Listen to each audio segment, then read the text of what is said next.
This is the third message of our series on the subject of prosperity or abundant living. Based on the prosperity formula, that's what I'm calling it, the prosperity formula that Jesus presents in Matthew 7, verse 7 and 8, which basically has three components in it: ask, seek, and knock. It supposes that we are to ask, to seek, and to knock for what our needs and heart desires are. In our first message of this series, we spoke about, or I shared ideas on how we may deal with our fears, with worries and insecurities in a message that I titled Taming Our Bears on May 30th. Bears were used to represent those problems and difficulties that we have, which threaten us like angry bears might threaten to eat us alive. Our assignment for that week was to remember that we are never alone in dealing with these situations by physically writing on a corner of the checks that we write, IGIT, in God I trust, an abbreviation.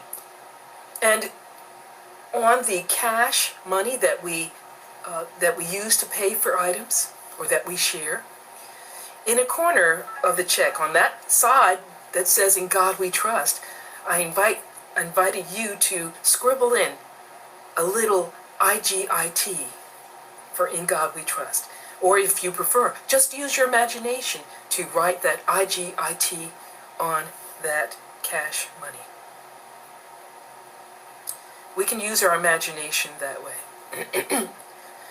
In God we trust, and I invited you to make that personal by changing that to in God I trust. So every time that you use your check or hand out cash or handle it, you are reminded that that presence and power within you can handle it all, okay, and is the source of our prosperity.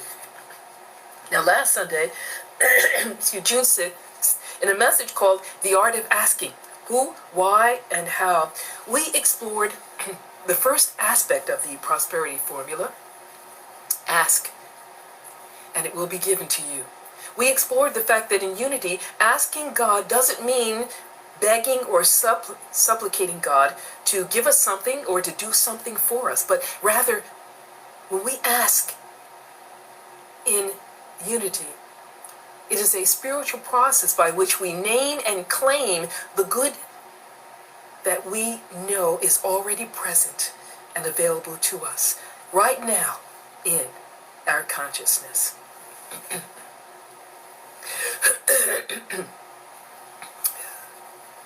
Let's see what else.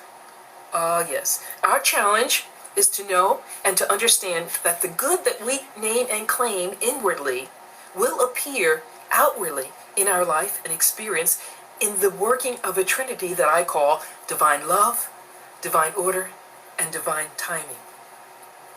We explored our spiritual identity and our forever connection with God, the source of the divine ideas that we use to shape and form the good that we desire in this life. Our assignment that week, last week, was to consciously work at creating vacuums in our thoughts, in our relationships, in our physical environments, by releasing and letting go of old things, of things that no longer are of value to us, things that no longer bless us, attachments, behaviors, habits which no longer serve our good, by using denial statements and preparing these vacancies to be filled with the good we seek by using affirmative statements. Spiritual denial statements, as we use them in unity, they're not the same as the psychological denials where we hide from things and fear facing them. We do not express that something happening is not happening with the spiritual denial. The denial statements that we use in unity give expression to our decision to no longer feed those problematic situations with the energy of our fear, our worry, and anxiety. We don't deny that problems exist. We know that we must work through them. They represent growth opportunities for us, and we know that we can work through them. What we deny is that these problems in our life have the power to keep us from experiencing the good that Jesus said Divine Spirit freely gives to us in Luke 12:32. The one thing I neglected to share was that we should always put the statement, this or something better, in our naming and claiming process. This or something better allows us a little wiggle room in case we're not thinking large enough, or in case we forget that we should be claiming only the highest and best form of good that we desire to manifest. This or something better. And this better is according to our understanding. This morning, we're going to explore the second aspect of the prosperity formula that Jesus gives in Matthew 7:7, which is seek and you will find. When I first began thinking of what to share with you about seeking and finding, I was reminded of a story that I once read about a woman who was seeking to know God's will for her life. This woman shared her story. After starting a new diet, I altered my drive to work to avoid passing my favorite bakery. She wrote, I accidentally drove by the bakery this morning, and as I approached, there in the window were a host of chocolates, donuts, and cheesecakes. Oh, my heart. I felt that this was no accident, so I prayed, Lord, it's up to you. I want to know your will about this. If you want me to have any of those delicious goodies, create a parking place for me directly in front of the bakery. And sure enough, on the 10th time around the block, there it was. God is so good. You know, Jesus said, seek and you will find. Unlike when Jesus told Peter that we should forgive those who affront us 70 times 7, Jesus didn't say anything about how many times we should drive around the block seeking a parking place. Darn it, we have to figure that out. It's left to us to decide.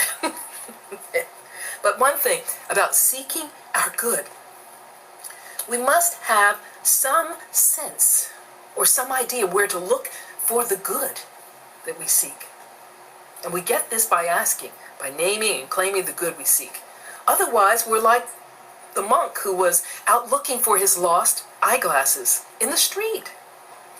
His students came by and they saw him and they asked if they could help him find the glasses, and he welcomed them. But after a while, one student wisened up and asked, are you sure you lost your glasses out here? Well, the monk replied, no, I lost them somewhere in the house.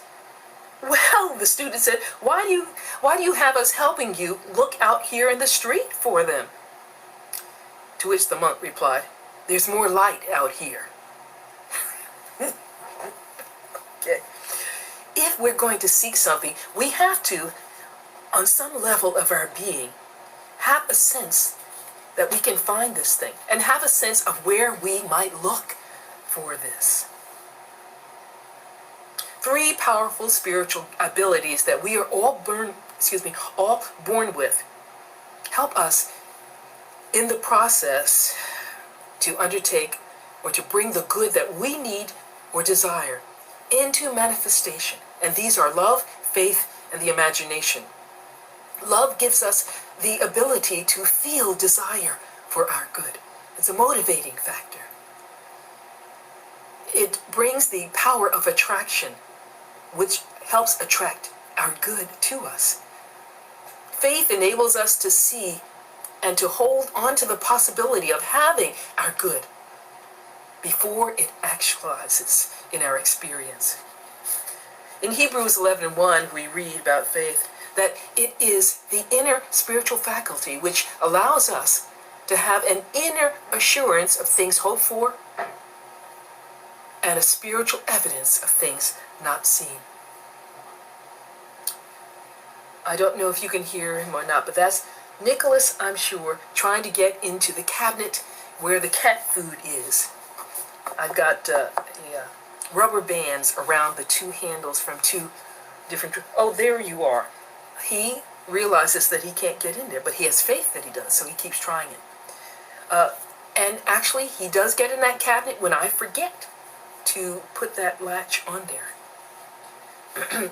Faith allows him to stay positive about being able to get in that cabinet and snack on some goodies.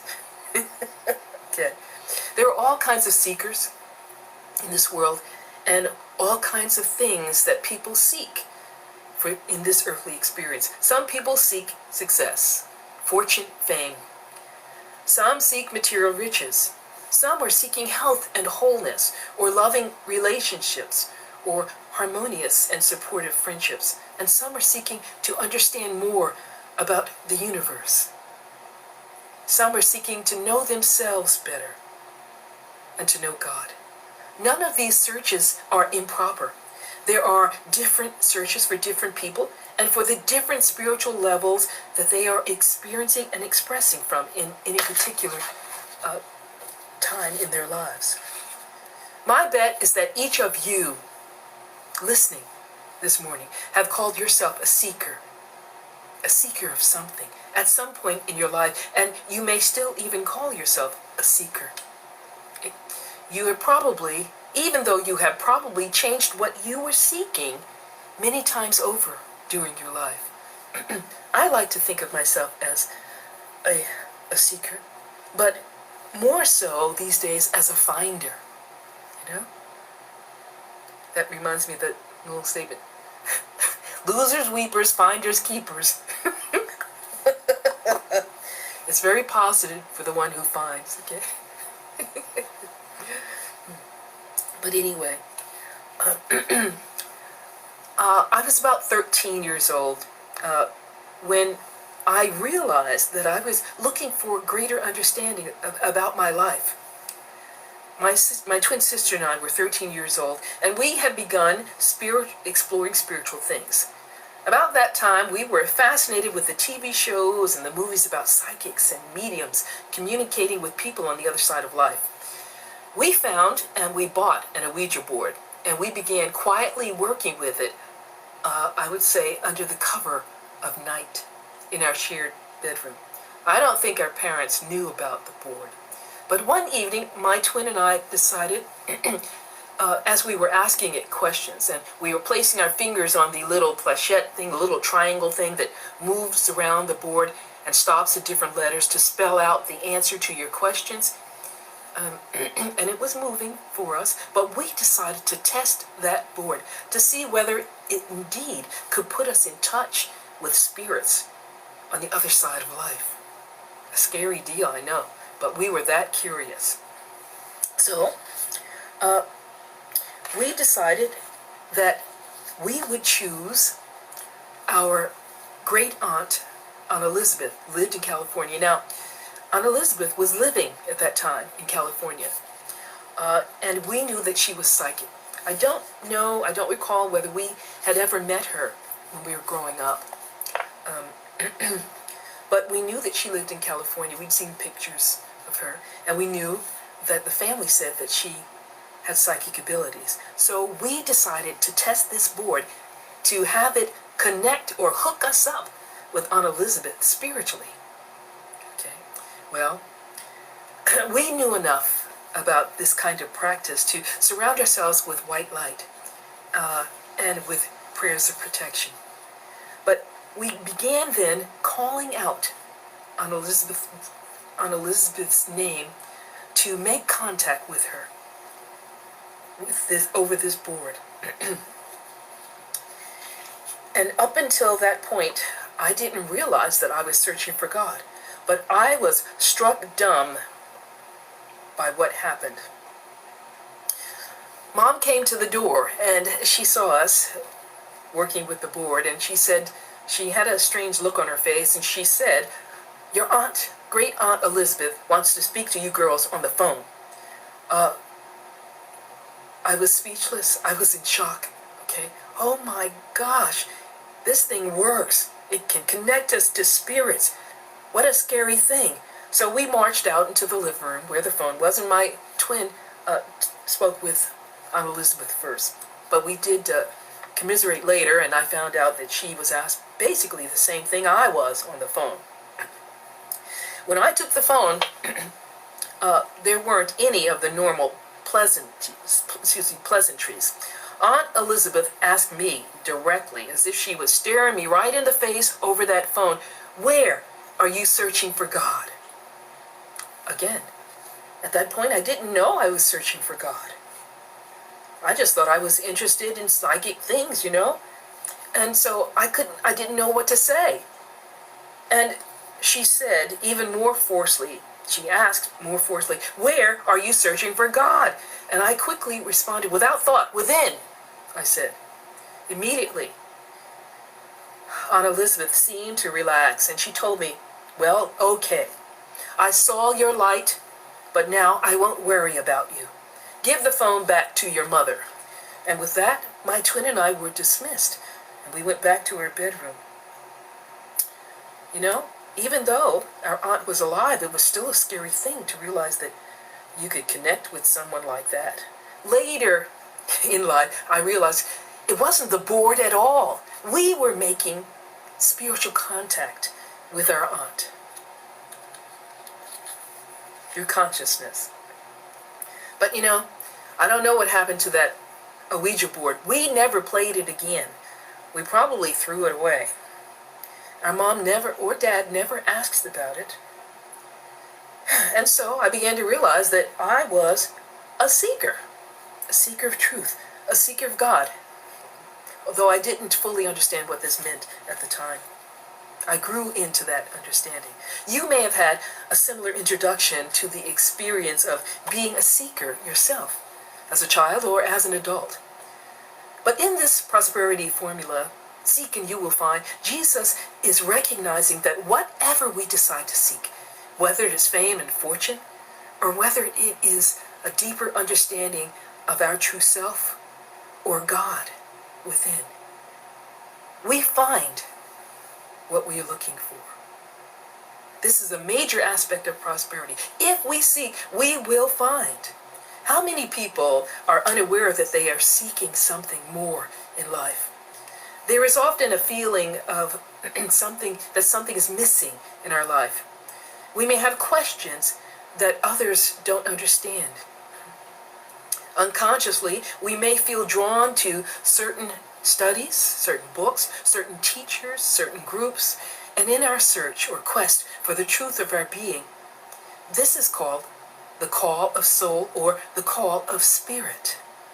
Outwardly, everyone is seeking happiness, a joyous, healthy life filled with love, with meaning and purpose, and ways to experience and express our talents and abilities and our blessings in this world with others.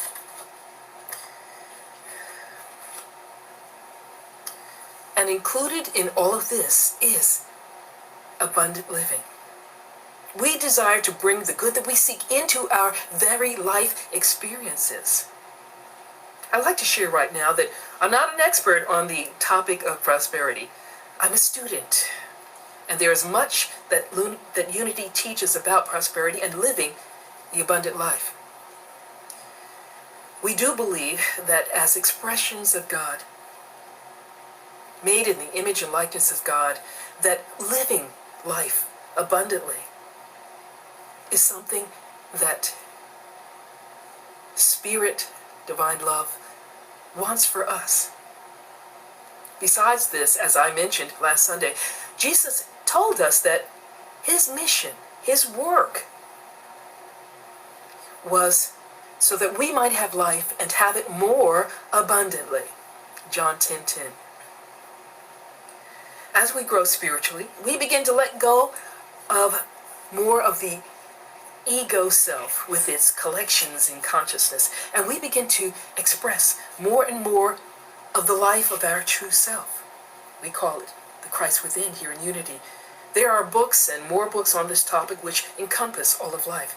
I'm merely touching on a few of Unity's teachings and my own understanding of these teachings in this series. However, it is an important topic because everything in life is part of what we consider prosperity. Remember Eric Butterworth's definition that prosperity is spiritual well-being, which includes good health, loving relationships, supportive friends, having meaning and purpose in life, being able to use our talents and abilities and share our good with others, as well as having the furniture of fortune. That's the material stuff which makes our life easier. Prosperity is the whole kit and caboodle of what we call good in life. True prosperity, wrote Unity co-founder Myrtle Fillmore, is not making money or putting out goods. It's determining what our souls require in order to unfold more of that God presence within us. This comes from Myrtle Fillmore's Healing Letters. Unity co-founder Charles Fillmore taught that there is something called substance, which is the spiritual essence of God, in which lies the foundation of all matter and all forms that matter makes in this world. In his book, Keep It True Lent, Charles wrote, "Just as the earth is the universal matrix in which all vegetation develops, so this invisible substance of God is the universal matrix in which ideas of prosperity germinate and grow and come forth in shape and form according to our faith and our trust." The truth is, we are always demonstrating prosperity. Our bodies are alive with energy. We can create. Our bodies can renew itself. Our mind is constantly latching onto ideas, and by shaping those ideas, we experience prosperity in our lives. The spiritual law which works to bring our desired good into expression in unity is called the law of mind action. Some say the law of mind in action. And this is always at work. It's like gravity.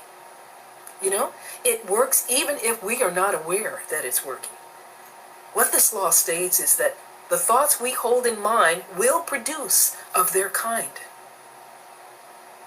in our life experience, some way, somehow. What it means is that when our thoughts about an idea are held onto, given sustained interest and attention, our mind generates feelings about that idea. And together, feelings with our sustained thoughts create images or feeling tones for the ideas in our subconscious level of mind.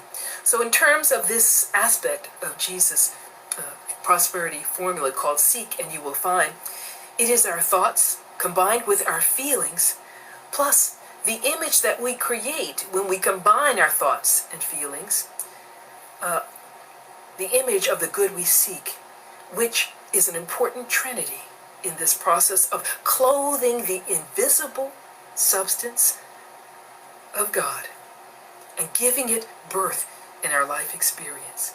As we focus on this image and our desire for this form of good, energy increases, and then it draws and attracts other ingredients of consciousness needed to shape and form that good into our experience. This other stuff drawn into the process is called substance in unity. It may sound complicated, but we are doing it all the time. We're always drawing in experiences. Some of these we call good, and some of them we don't call good.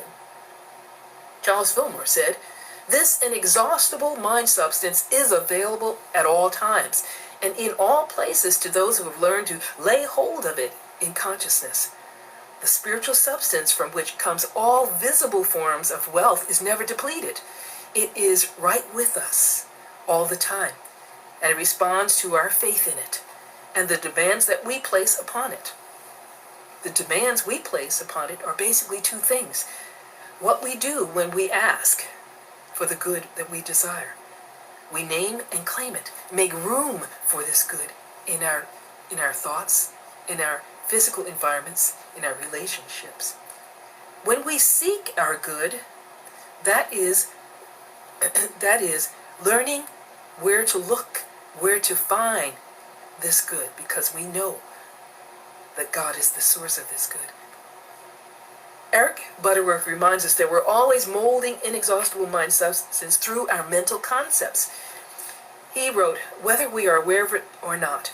But often, he said, we mold tangible things and conditions and experiences that we do not want by holding concepts of disease, inharmony, old age, and lack, by holding onto fears and worries, and then by sending the energy of these fears and worries out. So instead of shaping and forming the good that we desire, we're shaping and forming fear. We're shaping and forming worry. We're shaping and forming anxiety. But we have choice in this. We may not be able to control the stock market, and things happening out there in the world, but we always have control over what we choose to think and how we choose to think. It's a process. It's a learning process.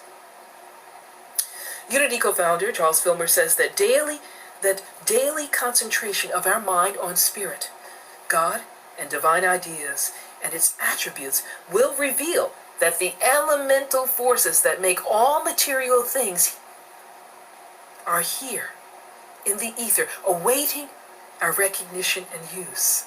It isn't necessary, he said, to know all the details of scientific law in order to demonstrate our prosperity. Fillmore gives this tip, this advice for how we can seek and find. He said, go into the silence of prayer daily at a stated time and concentrate on the one substance of God, the good of spirit, the good prepared for us from the moment of our creation or our birth. All the good that we seek is here now, he said, waiting for us to ask, waiting for us to claim it, waiting for us to seek it, waiting for us to love it enough to imagine it, and then follow inner guidance when we receive those nudges as to any outer activity that we need to do to help usher this good into the shape and form that we need it to be in our lives. This opens up a current of thought in us, which starts the process of consciously drawing prosperity into our experiences. Our assignment for this week is to use our imagination to create a picture as a symbol, or find a word that can represent what we are seeking, what form of good that we are seeking to give shape and form in our life experience. You can draw this symbol or find a symbol. It could be a picture. It could be an actual, diagram of a symbol. It could be whatever can represent to you that good, that form of good that you're seeking in your life. So you can draw this on a small card or print it on a small card. Write out the word on a card so that you can carry this with you throughout the day. And when you've got a moment, look at that. Let it remind you that what you are seeking is coming into your experience right now. Everything that has shape and form out there is first a reality on the spiritual level, consisting of invisible divine ideas. So explore making a symbol or finding a word that expresses the form of good that you are seeking to find. And keep it with you, keep it prominent so that you can see it often. And use use denials and affirmation statements to take away the energy of fear and worry and place that energy in the faith and the possibility of your good right now existing within you, knowing that it will take shape and form in the trinity of divine love, divine order, and divine timing. God bless you in your asking and your seeking. And now let's prepare for our reflection in meditation.